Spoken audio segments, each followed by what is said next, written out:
Good morning students, आप सभी का वेलकम है यूट्यूब चैनल संस्कार एजुकेशन हब पर। प्रीवियस लेक्चर में हम लोगों ने अवोगाद्रो हाइपोथेसिस की एप्लीकेशन स्टडी की थी। आज के लेक्चर में हम लोग स्टार्ट करने वाले हैं मोल कंसेप्ट।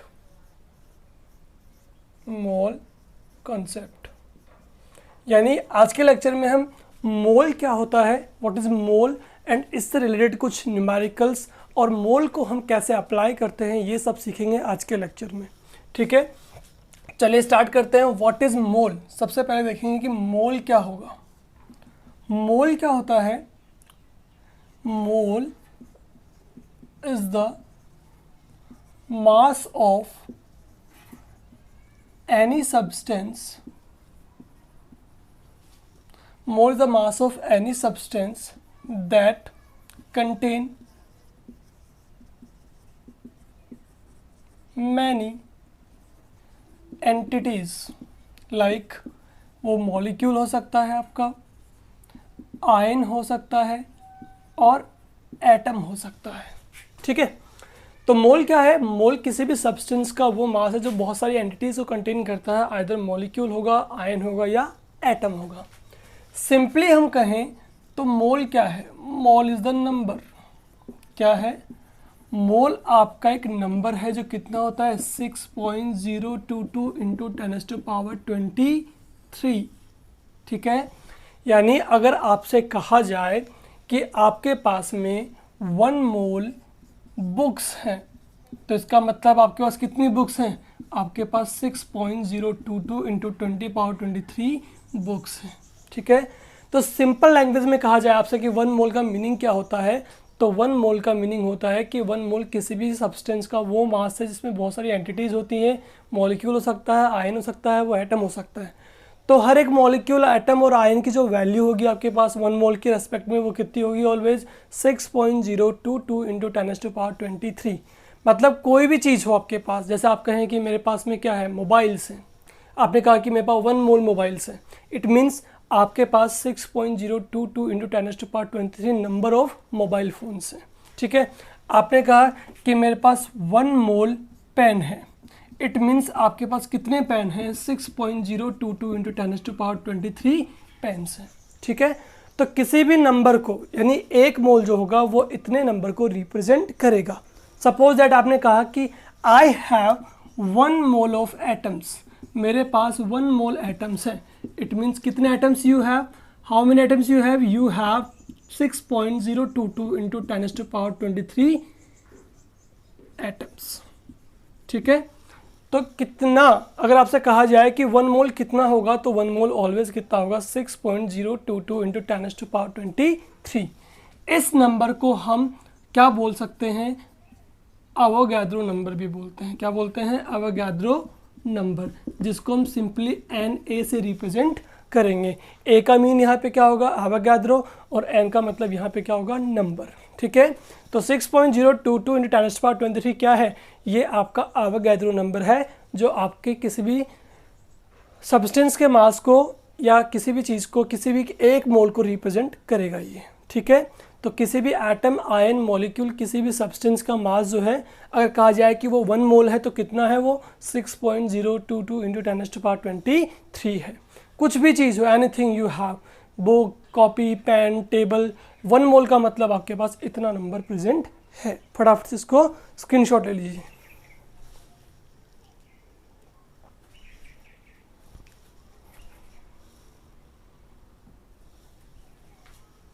हो गया? चलिए आगे देखिए।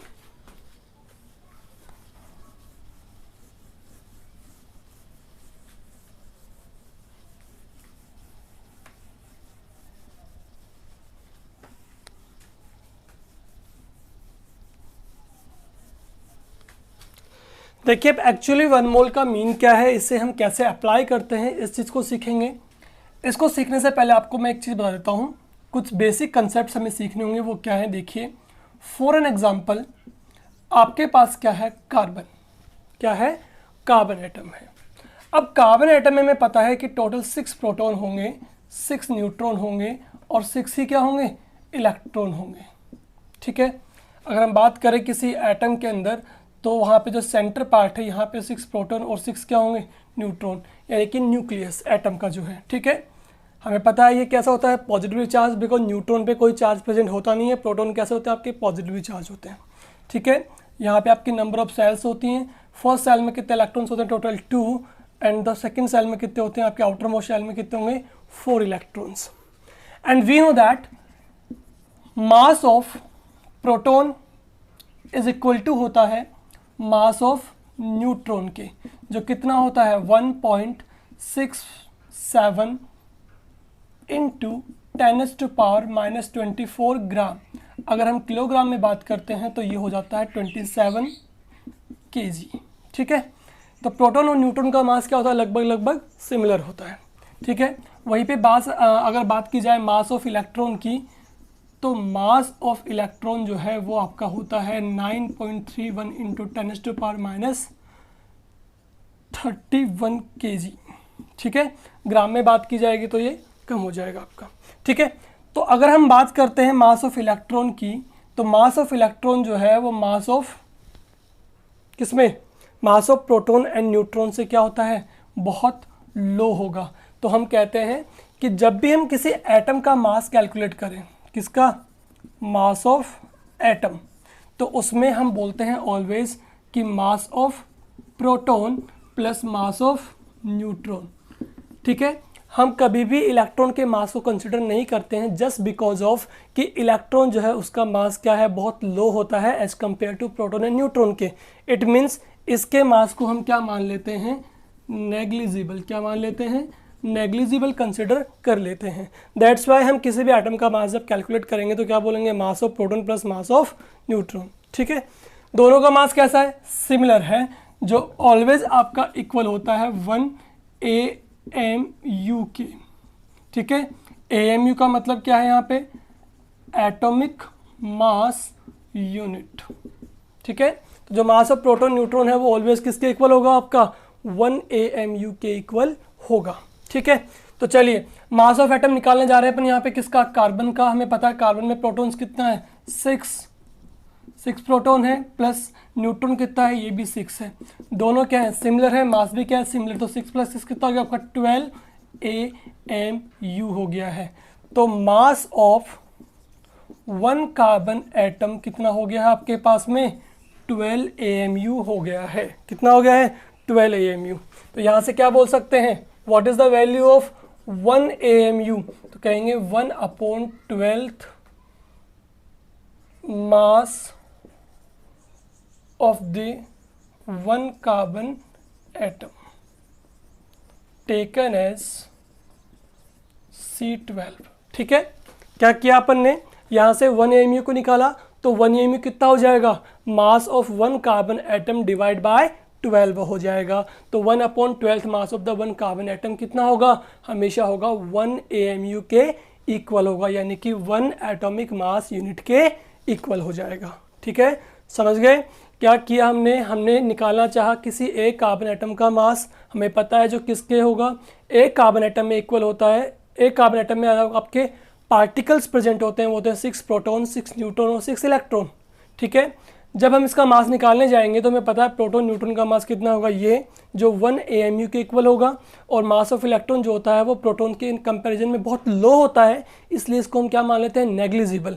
इसलिए मास जो कंसिडर होगा किसका होगा, प्रोटॉन और न्यूट्रॉन का। तो कार्बन में कितने प्रोटॉन, 6 + 6 न्यूट्रॉन, कितना हो जाएगा 12। और हमने प्रोटॉन प्लस न्यूट्रॉन इसके मास को क्या कहा है, 1 AMU के इक्वल कहा है। तो यहाँ पे total mass of 1 carbon atom कितना आ गया, 12 AMU आ जाएगा। यहाँ से हम निकालने जाएंगे 1 AMU की वैल्यू, तो 1 AMU इज इक्वल टू कितना हो जाएगा, मास of 1 carbon atom divide by 12, यानी कि 1/12 of the mass of the 1 carbon atom, जिसमें हमने कार्बन का कौन सा आइसोटोप लिया है, C12 लिया है, ठीक है। तो फटाफट से इसको नोट कर लीजिए, आगे हम इस पर बात करते हैं आगे फर्दर।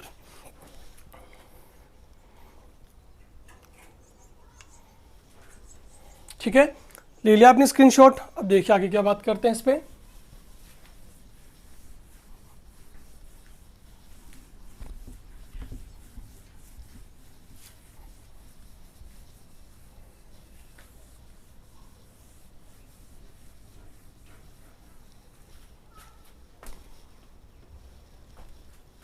ठीक है, तो हमने क्या कहा, हमने कहा 1 AMU इज इक्वल टू क्या होगा, 1/12 of the mass of 1 carbon atom taken as C12। ठीक है, ये हमारे पास क्या हो गई, 1 AMU एटॉमिक मास यूनिट की वैल्यू हो जाती है। अब अगर आपसे ये कहा जाए calculate mass of 6.022 into 10⁻23 atoms of carbon. अभी हमने जो मास कैलकुलेट किया कार्बन का, वो कितने पे किया, 1 एटम ऑफ कार्बन का मास हमने कैलकुलेट किया है। अब आपसे क्वेश्चन ये पूछा गया है कि कैलकुलेट कीजिए मास कितने एटम्स ऑफ कार्बन का, 6.022 into 10⁻23 एटम्स ऑफ कार्बन का। तो हमें पता है कि 6.022 into 10⁻23 एटम्स क्या होता है, 1 मोल होता है। कितना होता है, 1 मोल। तो आपसे क्या पूछ रहा है, एक तरह से 1 मोल ऑफ कार्बन एटम पूछ रहा है, आपका मास पूछ रहा है। ठीक है, यानी क्या पूछ रहा है आपसे, मास of 1 mole of carbon atom कितना होगा। तो हमें पता है कितना हो जाएगा। कार्बन की बात की जाए 1 मोल की, तो 1 मोल के अंदर कितने एटम्स होंगे आपके, टोटल 6.022 into 10⁻23 एटम्स होंगे, ये हमें पता है। आपसे पूछ क्या रहा है, 1 मोल ऑफ कार्बन एटम का मास पूछ रहा है, तो 1 मोल में कितने एटम्स होंगे, ये एटम्स होंगे। एक एटम का मास कितना होता है कार्बन का, अभी हमने कैलकुलेट किया था, कितना होता है, 12 AMU होता है। ठीक है, ये किसका होता है, मास ऑफ 1 कार्बन एटम का होता है। कितना होता है, 12 AMU। इसको हम लिख सकते हैं 12 इंटू AMU की वैल्यू कितनी होगी, 1.67 इंटू 10⁻⁻24 ग्राम होगी। ठीक है, यानी AMU की वैल्यू कितनी होती है, मास ऑफ प्रोटॉन के इक्वल होती है या मास ऑफ न्यूट्रॉन के इक्वल होती है। ये हो गया। अब हमसे पूछा गया है ये मास किसका है, ये मास 1 एटम ऑफ कार्बन का है। हमसे पूछा गया है कि 1 मोल ऑफ कार्बन एटम का कितना होगा, यानी कि 6.022 10⁻23 एटम्स का मास कितना होगा। तो इज इक्वल टू हो जाएगा आपका 12 इंटू 1.67 इंटू 10⁻24। ये 1 मोल का है, सॉरी 1 एटम का मास है कार्बन का, तो 1 मोल का कितना हो जाएगा, 1 मोल में इतने एटम्स होंगे तो मल्टीप्लाई बाय दीज एटम्स, यानी कि 6.022 इंटू 10⁻23। ठीक है, यहाँ से काट दीजिए, 10 बचेगा आपके पास, को यहाँ से काट दीजिए, आपके पास टोटल कितना आ जाएगा, 12 ग्राम ही आ जाएगा। ठीक है, तो ये क्या हो गया आपके पास, ये हो गया आपके पास मोलर मास, जिसे हम बोल सकते हैं ग्राम एटॉमिक मास। ठीक है, शॉर्ट फॉर्म में क्या बोलेंगे, GAM, ग्राम एटॉमिक मास। तो what is the definition of gram atomic mass. AMU की डेफिनेशन हम पहले पढ़ चुके हैं, क्या होता है, 1/12 of the mass of the 1 carbon atom taken as C12। जबकि यहाँ पे कहेंगे कि मोलर मास, यानी कि जो हमने निकाला है ग्राम एटॉमिक मास, इसकी डेफिनेशन क्या होनी चाहिए। तो क्या लिखेंगे, बहुत सिंपल सी है, क्या, इफ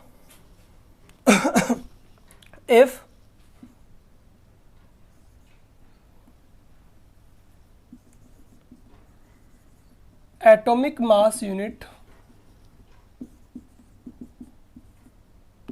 expressed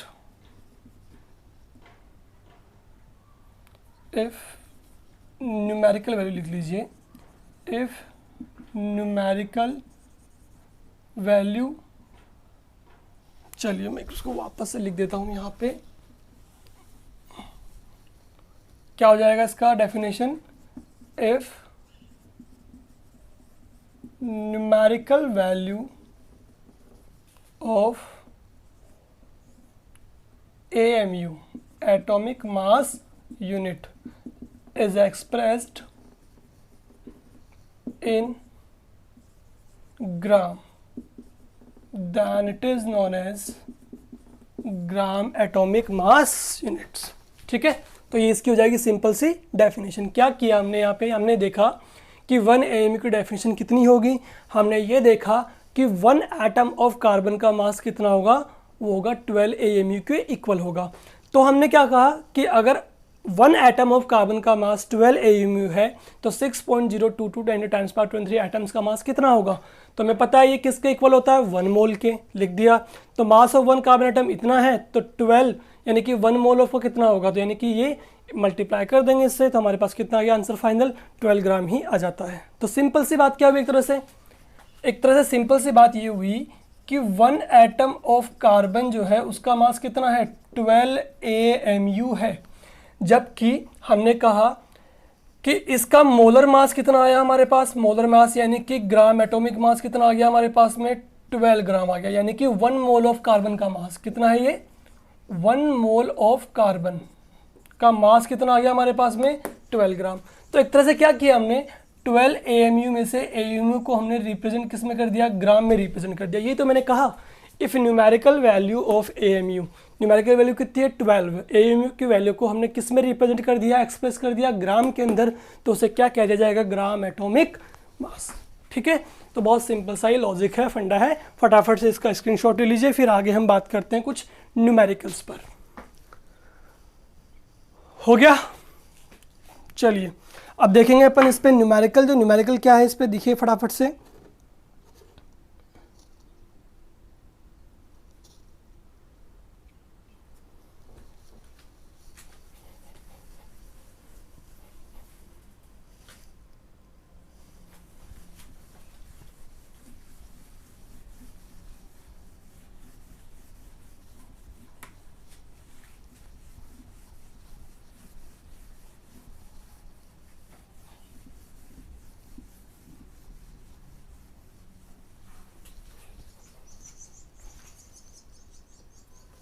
लिखिए question, find out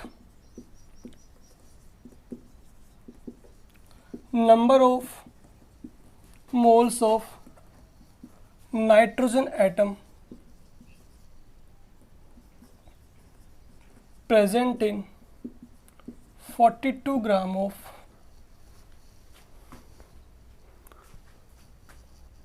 42 gram of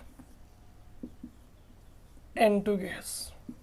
ठीक है, तो आपको क्या फाइंड आउट करना है, आपको फाइंड आउट करना है कि total number of moles of nitrogen atom जो प्रेजेंट है 42 ग्राम ऑफ नाइट्रोजन। ठीक है, तो क्या करेंगे बताइए, हमें पता है, क्या पता है, मोल्स ऑफ नाइट्रोजन हमें कैलकुलेट करना है, किसका, नाइट्रोजन एटम का निकालना है जो आपका प्रेजेंट है 42 ग्राम ऑफ नाइट्रोजन के अंदर। ठीक है, चलिए क्या करेंगे, हमें पता है 1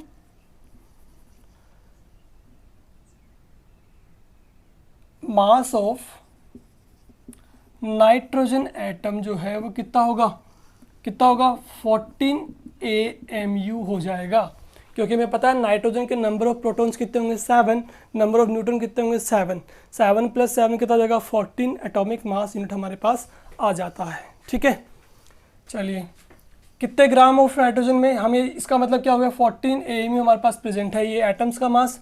तो अब हम निकालना है क्या, मोल्स हमें कैलकुलेट करने हैं।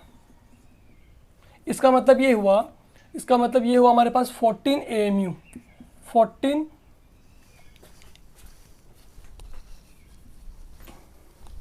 देखिए यहाँ पे अपन ने क्या किया, नाइट्रोजन एटम का मास जो है वो पता किया कितना है आपका 14 AMU है। ठीक है, तो इसके अंदर मोलर मास कितना होगा आपका, तो हमें पता है मास ऑफ नाइट्रोजन एटम जो हम निकालेंगे वो कितना हो जाएगा 14 इंटू AMU की वैल्यू कितनी होगी 1.767 × 10⁻24 इंटू 1 मोल में कितना होगा, यानी हम क्या निकालने वाले हैं 1 मोल ऑफ नाइट्रोजन एटम। ठीक है, तो 1 मोल कितना हो जाएगा 6.022 इंटू 10⁻23 से मल्टीप्लाई, ये कट जाएगा, आपके पास कितना आ जाएगा 14 ग्राम। इसका मतलब हमें क्या पता लग गया कि 14 ग्राम ऑफ नाइट्रोजन जो है वो इक्वल होता है किसके, 1 मोल के, किसके इक्वल होगा 1 मोल के। पता लग गया हमें यहाँ से एक बात, ये चीज़ निकालना मैंने आपको पहले भी सिखा दिया था, क्या कि अगर हम किसी नाइट्रोजन एटम को देखते हैं तो उसके एक एटम का मास कितना होगा 14 AMU होगा। ठीक है, तो इसका 1 मोल कितने के इक्वल हो जाएगा, तो हमें क्या पता है 1 मोल में कितने एटम्स होते हैं 6.022 इंटू 10⁻23, तो मल्टीप्लाई कर देंगे, हमारे पास कितना आ जाएगा 14 ग्राम। और वैसे भी सिंपली आप निकाल सकते हो, AMU को हमें डायरेक्टली किस में रिप्रेजेंट करना होता है, ग्राम के अंदर रिप्रेजेंट करना होता है। तो यानी कि 14 ग्राम ऑफ नाइट्रोजन के अंदर हमारे पास कितना मोल होगा, 1 मोल होगा। अब हमें क्या करना है, हमें निकालना है कि 42 ग्राम ऑफ नाइट्रोजन में कितने नंबर ऑफ मोल्स प्रेजेंट होंगे।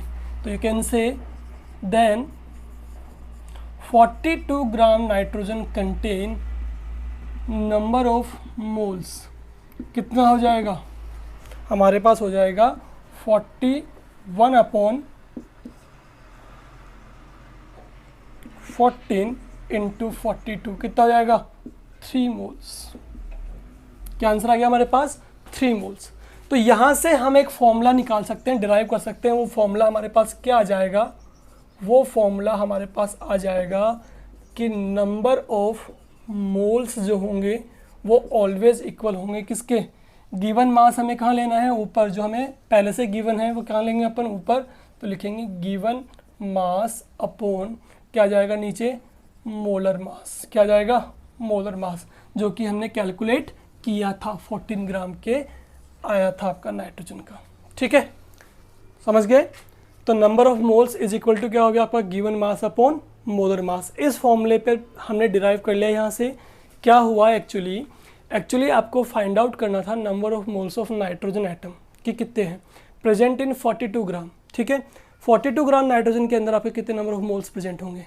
तो पहले तो हमें ये चेक करना पड़ेगा ना कि आपके पास 1 मोल ऑफ नाइट्रोजन में कितने होते हैं। ठीक है, तो हमें क्या करना पड़ेगा, मास निकालना है नाइट्रोजन एटम का, जो 14 AMU होता है, 7 प्रोटॉन प्लस 7 न्यूट्रॉन। ठीक है, AMU की वैल्यू कितनी होगी, ये होगी। ठीक है, अब हमें पता करना है कि 1 मोल में कितना होगा, तो मल्टीप्लाई कर देंगे किससे, आवागाद्रो नंबर से। तो हमारे पास क्या आ जाएगा 14 ग्राम आ जाएगा। तो 14 ग्राम नाइट्रोजन मास में 1 मोल होगा, तो 42 ग्राम में कितने होंगे, तो 1/14 इंटू 42 यानी कितना हो गया आपके पास 3 मोल हो गया। ठीक है, इट मीन्स इस तरह से हमारे पास फॉर्मूला आ जाता है कि नंबर ऑफ मोल्स निकालने का फॉर्मूला क्या रहेगा, गिवन मास अपॉन मोलर मास रहेगा। चलिए, इसके बाद आपको एक और न्यूमेरिकल करवा देते हैं, फटाफट से कीजिए। इसी पे बेस्ड है आपका, क्या उसका आंसर्स होंगे, क्या न्यूमेरिकल है वो देखिए फटाफट।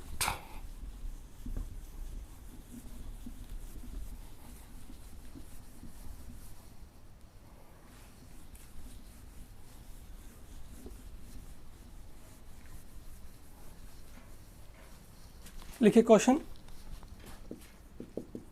Find out number of moles present in, first लिखिए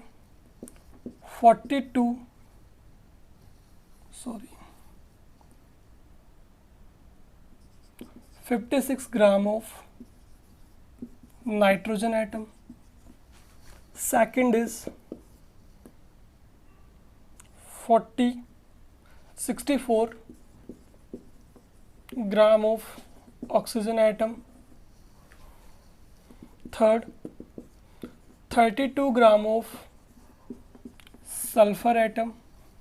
And the fourth one is 10 gram of hydrogen atom. ठीक है, तो ये सब हमें गिवन है और इसके साथ हमें क्या निकालने हैं, नंबर ऑफ मोल्स हमें कैलकुलेट करने हैं। मोल्स निकालने का फॉर्मूला मैं आप लोगों से डिस्कस कर चुका हूँ, क्या होगा, डिराइव कर चुके हैं अपन। गिवन मास हमेशा लेंगे ऊपर divide by molar mass. Molar mass हमें कैलकुलेट करना आता ही है। ठीक है, और उसके लिए सबसे पहले मैं आपको बता दूं कि मोलर मास आपको एग्जाम में अगर क्वेश्चन इस तरह का आता है तो गिवन भी होगा। नाइट्रोजन का कितना होता है 14 ग्राम, ऑक्सीजन का कितना होता है 16 ग्राम, सल्फर का कितना होता है 32 ग्राम और हाइड्रोजन का कितना होता है 1 ग्राम। ये होते हैं मोलर मास। ठीक है, और आप चाहें तो निकाल भी सकते हैं, मैंने आपको सिखा दिया है कैसे निकालना है। Number of neutron plus proton करना है, एटॉमिक मास निकालना है और फिर उसको 1 मोल में कैलकुलेट कर लेना है, यानी कि मल्टीप्लाई बाय अवोगाद्रो नंबर। तो सबसे पहले निकालना स्टार्ट करेंगे। फर्स्ट का कितना है आपका गिवन मास 56 डिवाइड बाय 14 कितना आ जाएगा,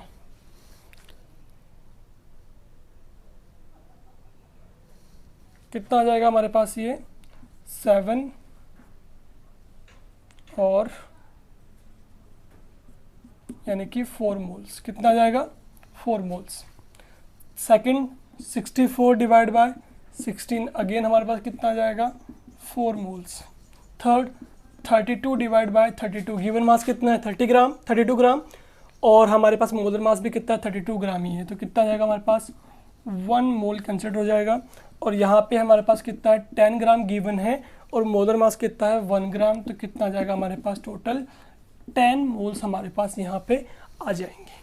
ठीक है, तो ये हमारे पास में क्वेश्चन था जिसको हमने यहाँ पे सॉल्व कर दिया है। चलिए नेक्स्ट हमने यहाँ पे बात एटम्स की कर ली है। अब हम जो बात करने वाले हैं यहाँ पे वो बात करने वाले हैं मॉलिक्यूल्स के बारे में। देखिए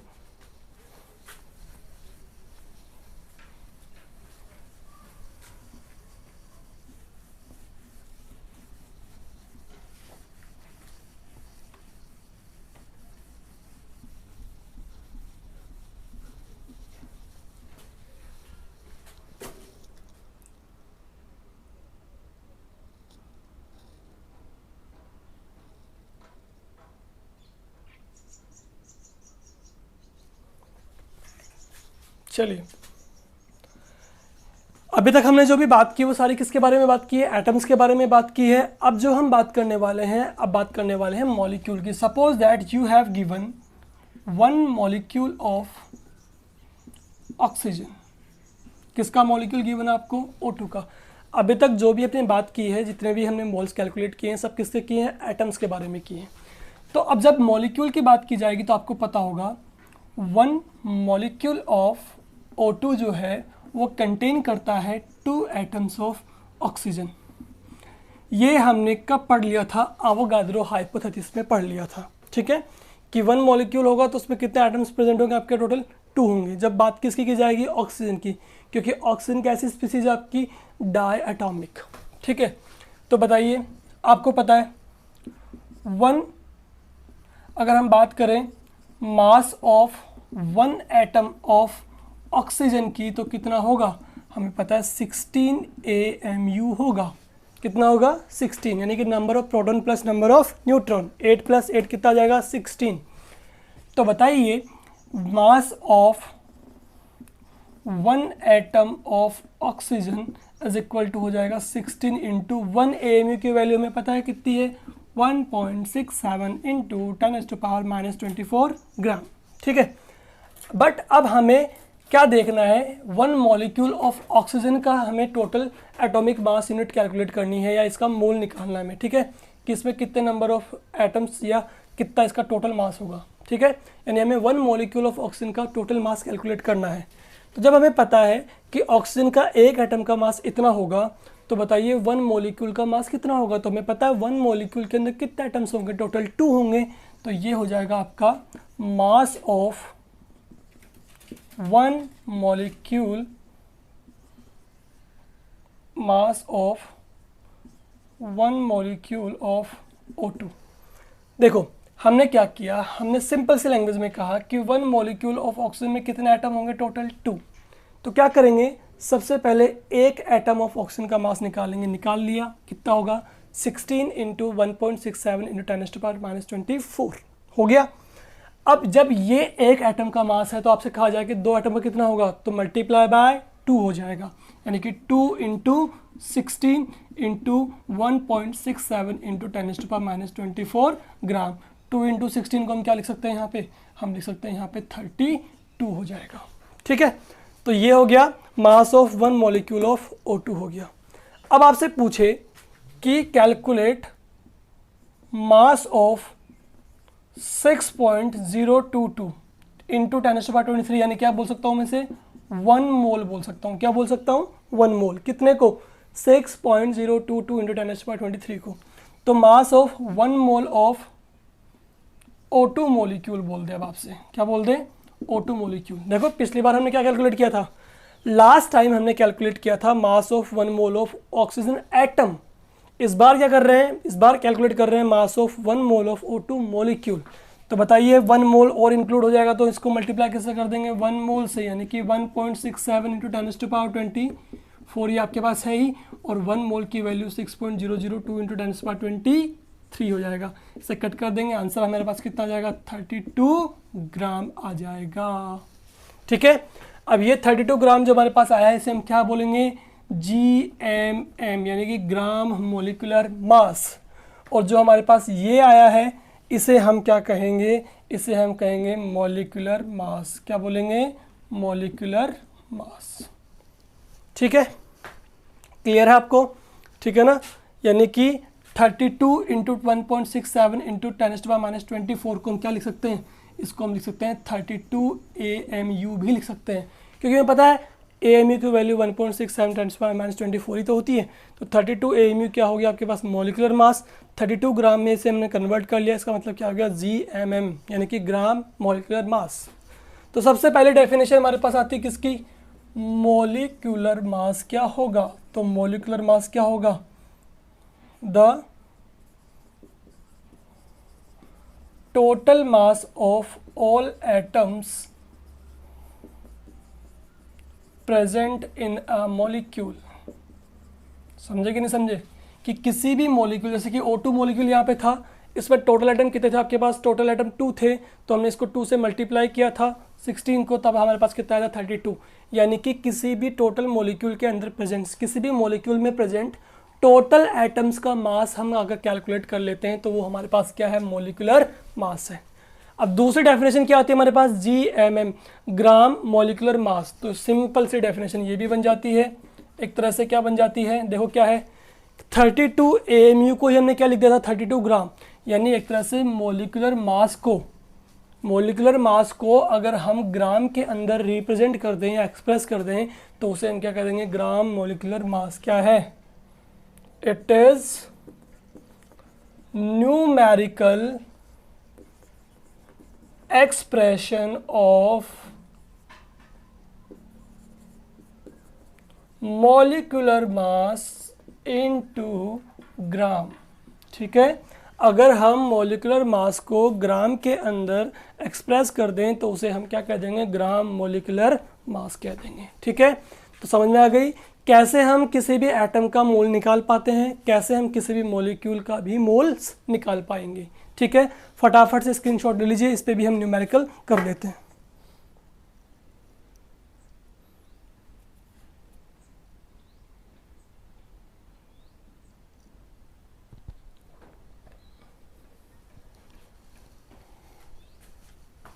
हो गया, चलिए देखिए,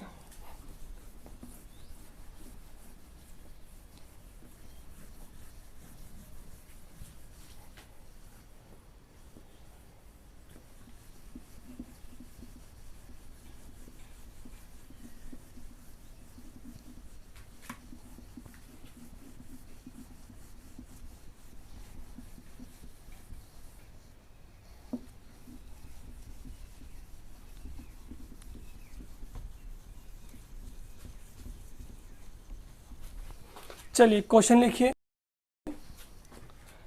calculate number of moles of O2 molecule present in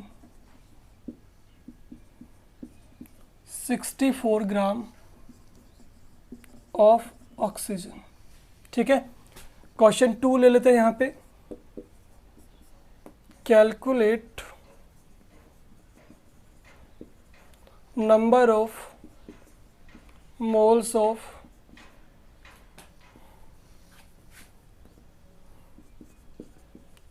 N2 molecule present in 56 gram of N2 gas. ठीक है, चलिए 2 क्वेश्चन हमारे पास में है, फटाफट से देख लेते हैं इनको। अब हमें क्या करना है, कैलकुलेट करना है नंबर ऑफ मोल्स को। तो मोल्स निकालने का तो फॉर्मूला आपको पता ही है, गिवन मास अपॉन मोलर मास। ठीक है, गिवन मास हमें कितना गिवन है, 64 ग्राम गिवन है, कितना है 64, तो डिवाइड हम किससे कर देंगे, O2 का मास निकालेंगे। इस बार ध्यान रखना में क्या दिया गया है, मॉलिक्यूल दिया गया है, तो टोटल मास कितना हो जाएगा 32, यानी कि डिवाइड बाय 32 कितना हो गया हमारे पास, 2 मोल हमारे पास क्या जाएगा आंसर। यहाँ पे निकालेंगे, गिवन मास कितना है 56 ग्राम गिवन है, N2 का मास कितना होगा टोटल आपके पास में 28, तो यहाँ भी हमारे पास कितना आ जाएगा 2 मोल हमारे पास आ जाएगा। फटाफट से इसको नोट कर लीजिए।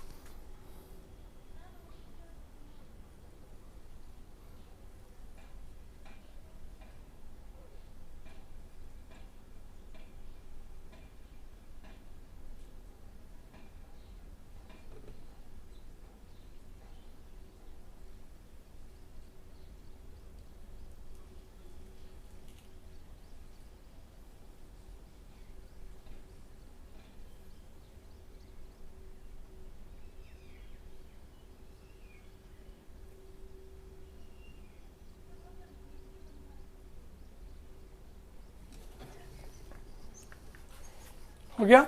चलिए अब एक क्वेश्चन हम आपको यहाँ पे अवेलेबल करवा देते हैं जो आपके लिए रहेगा होमवर्क।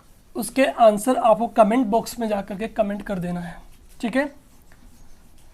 एक क्वेश्चन यहाँ पे मैं आपको प्रोवाइड कर रहा हूँ, ठीक है।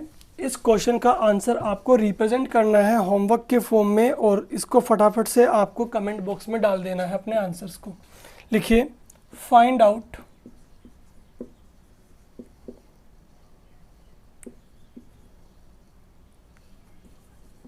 find in 44 gram of CO2। Question 1 जो रहेगा वो है moles of CO2 molecule. Number 2 moles of carbon atom. 3 number of oxygen atom.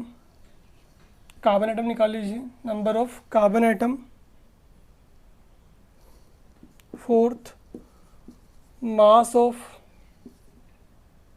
Oxygen atom.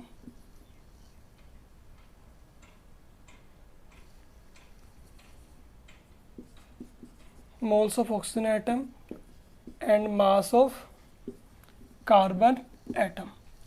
ये आपका क्वेश्चन रहेगा होमवर्क के लिए। आपको इसमें से जो आपको यहाँ पे क्वांटिटी गिवन है वो कितनी है, आपको CO2 की 44 ग्राम आपको यहाँ पे गिवन है।